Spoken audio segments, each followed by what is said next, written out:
I just wanted to do the most real, honest portrayal of a guy and to do things that hadn't been seen before on television. I really wanted to do that with all my heart and soul.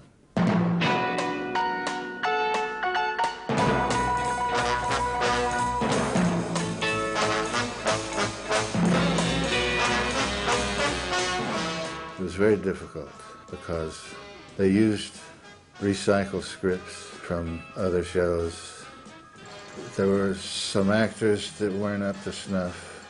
I'm tough on acting. I'm tough on myself. I'm tough on everybody else. At the Actors Studio and in New York, that becomes ingrained in you. You don't accept a lot of bullshit. And they send a lot of bullshit actors. And that they sent some really great people too. So I don't know what the deal was. I don't know if they thought I was just a jerk and they were going to stuff it up my rear end, or they didn't care. I don't know what it was, but it was very, very, I got involved in women's wardrobe. What the hell do I know about anything, much less women's wardrobe? And I felt like I was battling every minute of my life to get this done. And then one of the shows that we did called The Bridge, it's a terrible script. And I went into, I don't think Sidney Cole was around. I think I saw Barry Delmain, who to me was a little shifty. I don't know if he really was or not, but Sidney was straighter to me than Barry. And I went in and said, are you really going to do this script? I said, well, yeah, blah, blah, blah, blah, but yeah, they were going to do it. And I said, well, you can't have my character standing down below this kid on a bridge that I don't know, clapping, saying, yeah, go ahead, jump. Go ahead, jump. I said, that might be the thing that makes the guy jump. I don't know him well enough to do that. You can't have my guy doing that type of thing. So I said, you got to change that, at least change that. And then they send me a memo with 9,000 signatures and initials saying, under no conditions am I to go up the Alberts Bridge. Signed by, a list like this. Well, we're shooting the scene. It's a misty day, and I got these shoes on that have little rivers on the bottom of it, but it's slick. It's still slick. And I don't particularly like playing around with heights. But we were doing the scene right before Rodney Buse starts to climb up the bridge. The director doesn't holler cut. Yeah? Rodney starts climbing up the bridge. Tell him, go on, man. What do you want? How do you know my name? So there he goes climbing up the bridge. I said, well, I got to go after him. The man didn't holler cut. So I go and I start climbing up the bridge. Rodney climbed up much further than I did. He climbed up, it starts like this, and you're holding on to these, the supports, and then it rises. Well, he climbed on up into the rise, and I just climbed up maybe a third of the way, and they holler cut. And we come down, and we, after a while, I start thinking about, well, what was this memo? What the hell were they sending me this memo saying, don't climb up the bridge under any circumstances? And then no one was there. And I realized it's for insurance purposes. If I fell off the bridge and cracked my head, they would have all said, Richard, you weren't supposed to be on the bridge. Look, we all signed here, we initialed it. Why were you on the bridge? That hurt me and angered me so that I hardly spoke to Sidney Cole and Barry Delmain when I'd pass them in the hallway for a long time after that. You know what I mean? That turned me off. I really didn't respect that at all. So And you couldn't just say no there. You couldn't say, no, I don't think so. You had to say, no! God damn it, no! And they would say, well, you know, I think the government, no, this time. It's like you would have to go that far. They would come to me saying that they spoke to the crew and everyone, and we're going to work late. We worked late a lot, you know. And I said, okay, but just do me a favor. Just extend me the courtesy of asking me first. I'll go to the guys and ask them if they want to work late, and if they want to work late, we'll work late. I said, but just ask me first. Just one day we're shooting, and Leo was my dresser, and he says, "Did you hear that we're working late tonight?" I said, "What?" He said, "I passed these guys 15 times in the hall. No one said anything about working late." He said, "Well, we're working late tonight."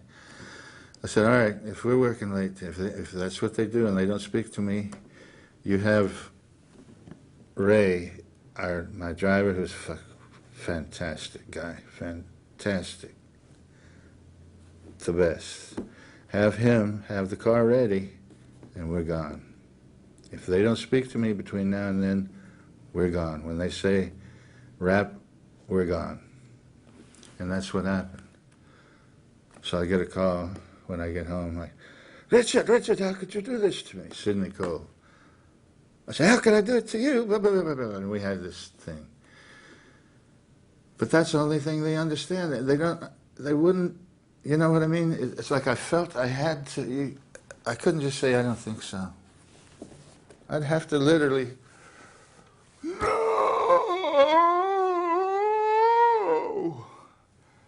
Oh. So it was that kind of, you know, it was distasteful in that way. And distasteful in the fact that some of the scripts were just not very good. And I wasn't mature enough to go in the office and say, hey, look, fellas, let's try to, I was so put off, I think, and I wasn't going to give in, stuff it right up my rear end myself.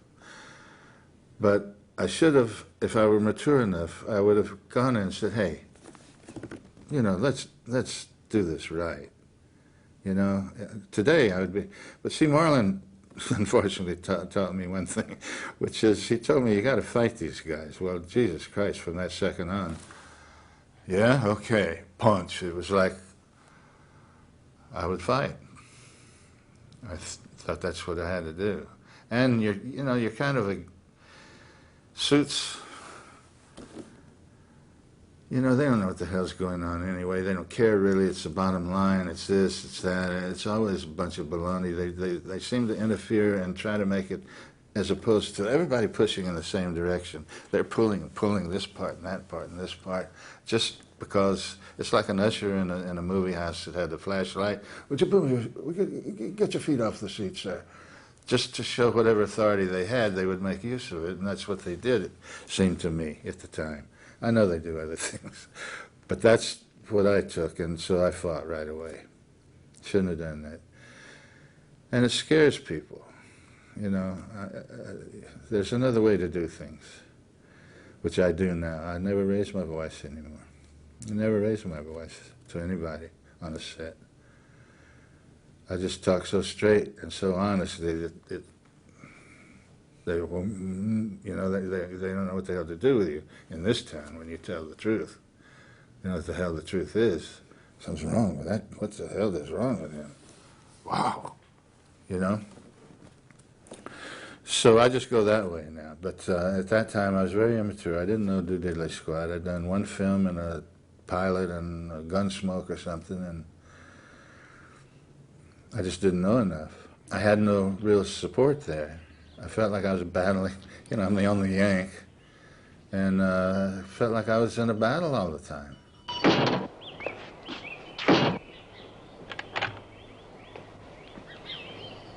And then I realized things, you know, I was banging my head on the floor,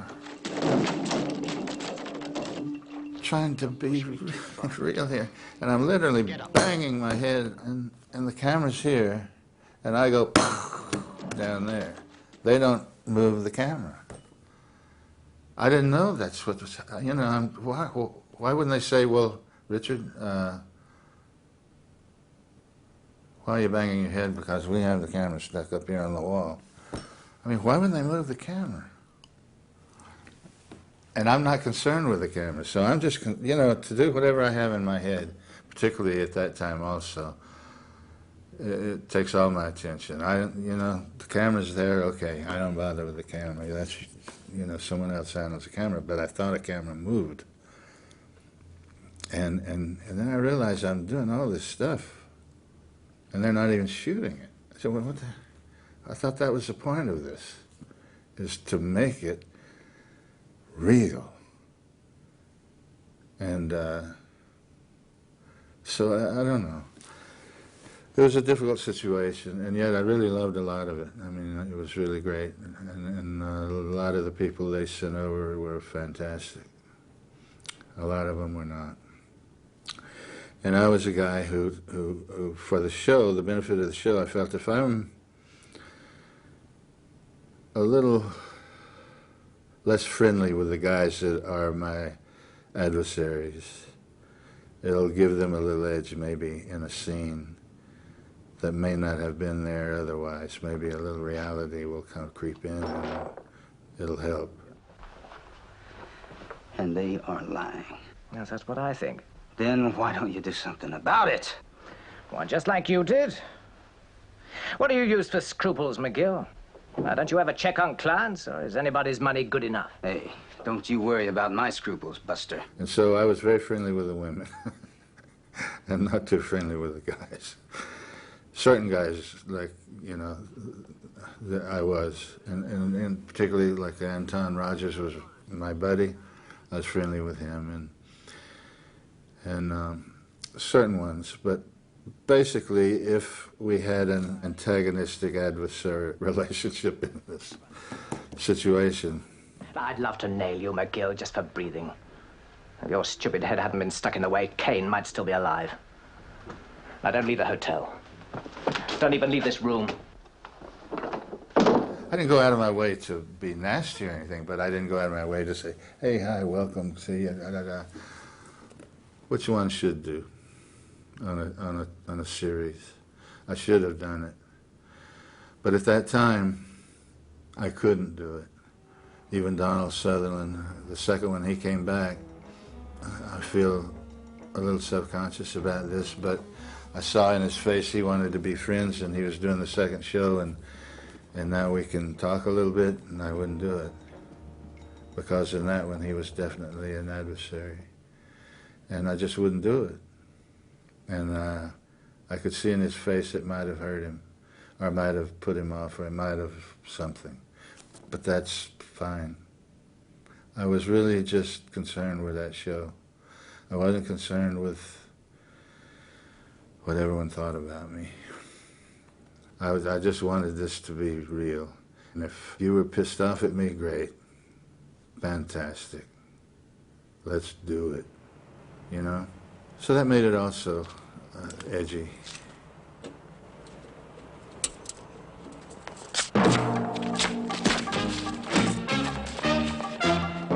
And then I understand that stunt guys didn't want to work with me. I didn't know that. They say I broke somebody's nose. I don't know. See, now I don't remember that. I don't remember ever hitting anybody. I know that I told guys to hit me, go ahead, it's going to be all right. Don't worry about it. Some guys that couldn't fight, I'd say just flail away. Don't worry, you're not going to hurt me. Hit me, and let's just go. You know, don't worry about anything. And I know that I can punch, and it looks like I'm hitting, and I may touch, but I'm not hitting. Yet I did a couple of times barrel a guy into a wall, in particular the first show, I guess. This guy walks in, and I'm supposed to be sleeping, and I tore across the room and hit him with my head in his chest and drove him into whatever we hit. And I did it over and over, and I didn't let up. You almost have to do that way. I didn't have to do it as viciously as I did it, I would say. I could have done it another way. But I was so intent on being real. And if they had to tackle me, I made them tackle me. We'd have to do 14 takes, but they'd have to tackle me. I'm not going to go down unless they got me off balance, and then I could play like I'm going down. But I'd make them do it 14 times. Because I just didn't want to give in to that. You know how in all shows you see a guy get knocked out. He's out. He wakes up, he goes, and then straight ahead, he's running straight ahead, everything's fine. Well, I wanted to wake up dizzy and try to go that way, but bang into things and try to be more real. I just really wanted to do that. So a lot of stunt guys didn't want to work with me, I hear. I didn't know it at the time.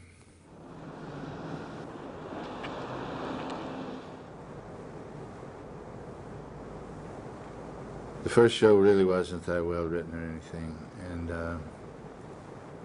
I don't remember much about it, except I remember later I thought, that was Get the Yank Day. The first day of shooting, they had me under the stadium running sprints, probably 40-yard sprints. Probably did 8 or 10, I don't know. Then I run up the ramp, jump on top of the dugout, land down on the grass at Crystal Palace, run out to the middle of the field, and these guys appear from the stands. I turn right and start running, and a couple of guys come up from like a subway entrance or something, and I kind of whack at them as I keep running by. I jump up onto a cement railing and then start running up the steps. Then they holler, cut. Sorry, Gov, we have to do it again. And I just got leather shoes on, and I didn't say a word. I just went back and did it again. And I think from that day I got a lot of respect from the crew because I didn't say any, I didn't even think about it. I just did it. Thank God I was able to do it, you know. I was an athlete, so I didn't consider it one way or the other. But now I'd love to be that way, yeah, oh my God, I was fit. But then I have to go back down. All these guys converge on me and beat the hell out of me.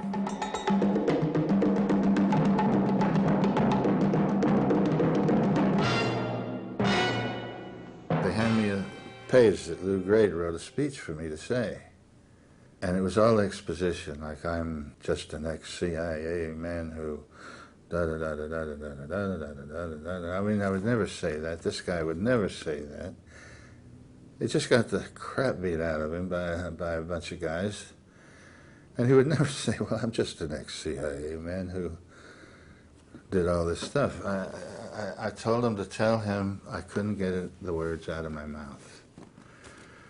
They said, well, what are we going to do? I said, tell him I couldn't get the words out of my mouth. Just tell him that. So I kind of made a stand there. And it was kind of nice that that happened that way because I didn't have to put up with that later on. It was gone, done. I don't know how anyone took it. I couldn't care less at the time. I couldn't, you know, I'm just trying to get this thing done. And that part of that show, there's a scene where I think I walk out on a balcony I was asleep in. Looked like I was, you know, I was talking about like that. You listen to me. Now, I had to drop a man out there because I didn't know what he would do to you or to your father. Now, he may still be out there, and I still don't know. And my God, man, that's horrible. So, and the lady in that show, she was telling me, well, things aren't really like this. It shouldn't be this way. I didn't quite know what that meant, but I thought it must be bad, so I wanted to improve it. In Brainwash, things kind of came together. There's a scene where you see my figure in the back of a cell. I'm thinking, look, if I don't do this, really go far with this is going to be ludicrous. I got to get in here and do this right, because there's not enough really torture going on. I got to play like this. It's just really gotten to me. And so the way I did it, and in my mind, was you see this crumpled figure in the back of the cell, and you see his mouth moving, but you don't hear what he's saying. You know, what the hell is this guy saying? What's he doing? And then as he comes forward, you realize he's just repeating the months of the year to maintain now, just to maintain, because he hadn't slept, he's tired, he's been tortured in whatever way they did. So he's just doing this to have his feet on the ground, January, February, March. Well, I'm thinking other thoughts at the time, and I literally got lost in the month. I didn't know what the next month was, which is a great moment in acting. It's a great moment to film. And then I get the month and I start again and go again. Well, in the edit, here's how they edited the piece. From the get-go, you hear January, February, March, April, May, June, July. August. Just empty. So that it's lost, you've already lost the scene. The scene is diminished already, completely diminished. An astounding moment, in a way, because the actor literally forgot and had to remember just the month of the year, although that's a very simple thing, yet it's indicative of what the hell's going on and what he's going through. And they diminished the whole thing by the way they edited it.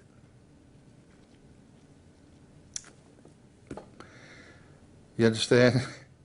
And why isn't it okay to not know what the guy's saying from the get-go? Find out what he's saying, and then, oh, I see what he's doing.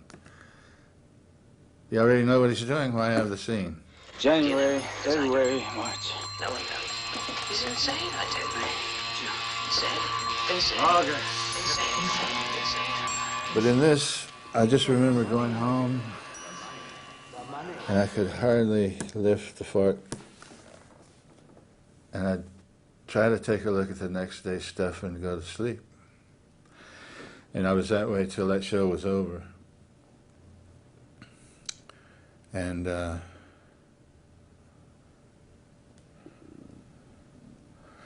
man, my brain's gone.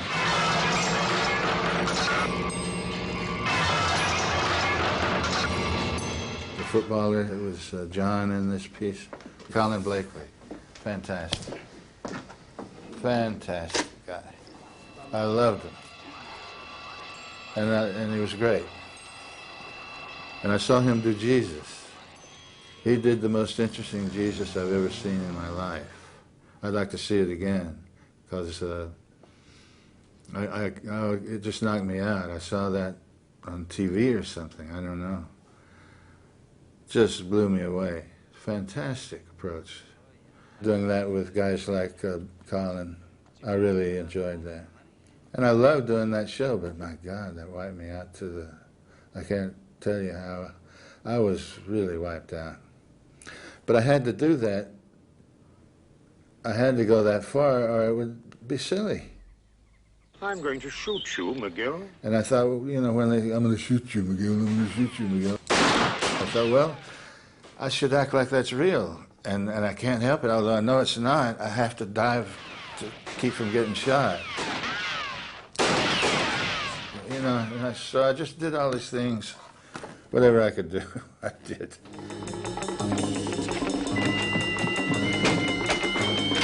And I loved running into the mirror when I opened the door and the mirror's there.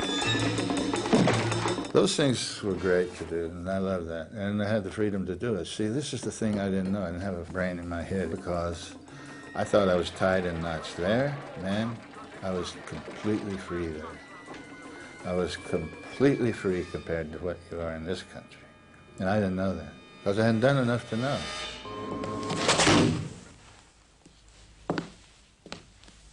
Where's my bed? Where's my stuff? I don't remember some of the stuff they say that I did, and I was late all the time, and they had to wait on me all the time. Sometime. But they had me in a situation also where I'm I'm going back a month, 2 months to redo shots because they wouldn't take enough time to really complete the episode. They were on an 8-day schedule, 7, 8-day schedule, whatever it was. They wouldn't take the extra day to really complete it and do it properly. So I'd have to change costume, change makeup, and if I had cuts or bruises, I was meticulous about that. They're right about that. I would change from one day to the next what I thought that looked like. If it, you know, like a scab looks different a week later than it does the first day, I would try to do that.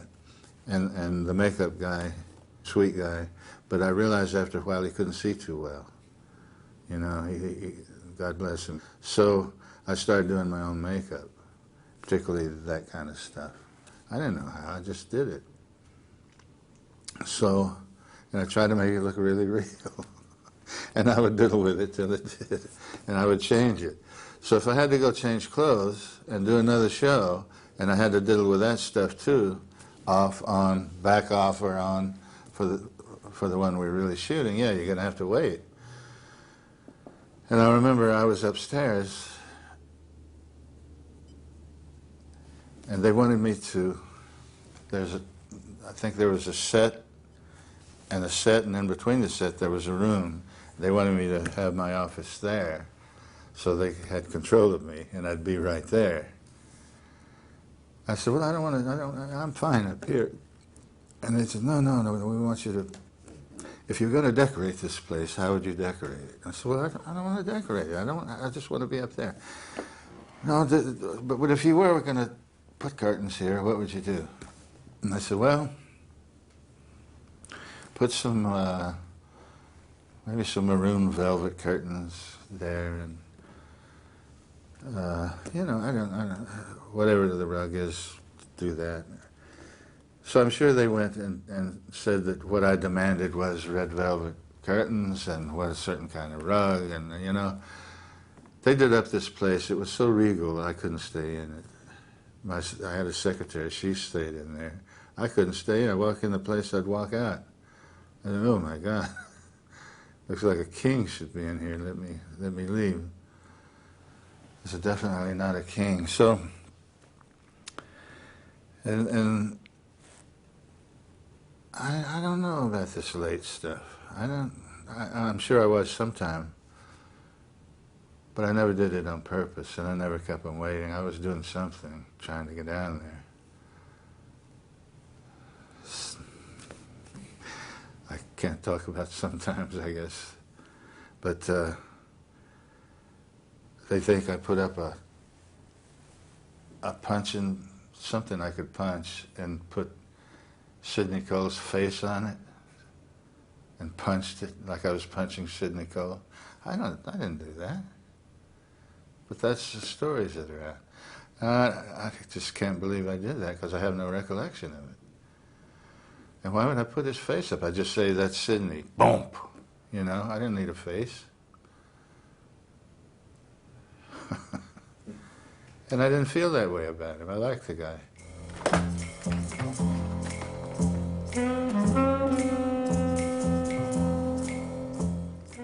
I didn't want to be a wisecracking detective, wisecracking his way through everything. I wanted to be moved by things. I wanted things to matter to me. I wanted you to think all I cared about is the money. Give me my goddamn expenses and don't care about anything else. But inside, the guy cared about these people he dealt with. And I wanted that to be part of, and I didn't want to be twirling the gun every second. I wanted to go without a gun unless I had to have a gun. You want to be shooting them up every 2 seconds. And if I pulled that gun out,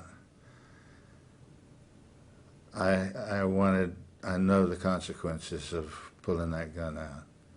And I wanted it to be meaningful. I don't want to just be,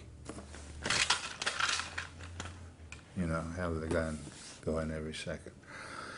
And as I said, I wanted to be real and honest and all those things. And I wanted to do things that you never saw before on TV up to that point. I tried. And I